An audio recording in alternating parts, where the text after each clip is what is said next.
So I wanted to give a kind of a preview onto a major new feature that we are working on, and that is a split payment feature.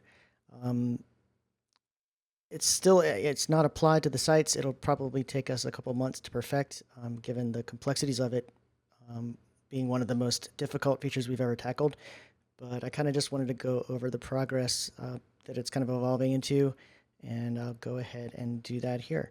Um, I'll just start adding items to an order.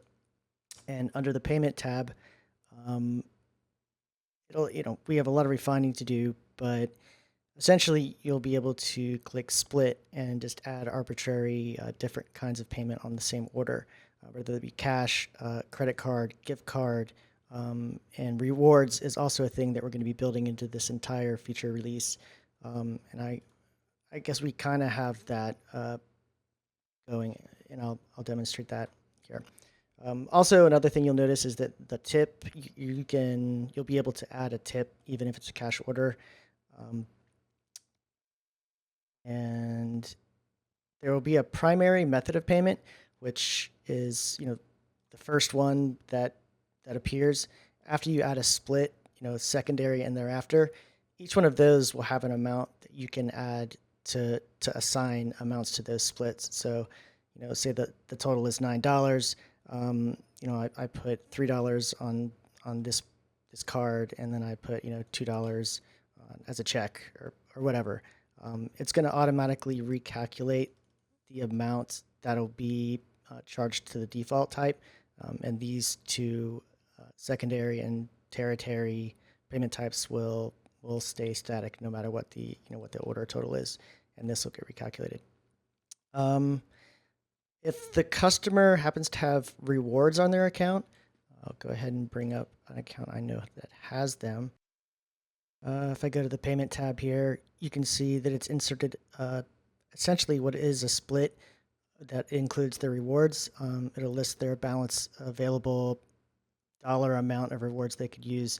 And there's a maximized button here that's check marked by default so that it'll try to use all the rewards on the order. Let's see if actually, let me put this tip to 0. And as I start removing things from the order, because that maximize is checked, it's going to try to use all the rewards for the order. Once I go over $8, then you can see that this default payment type starts taking care of the balance. Let's see, and if I uncheck maximize, I can just make it whatever you want if they don't want to use all the rewards on this order.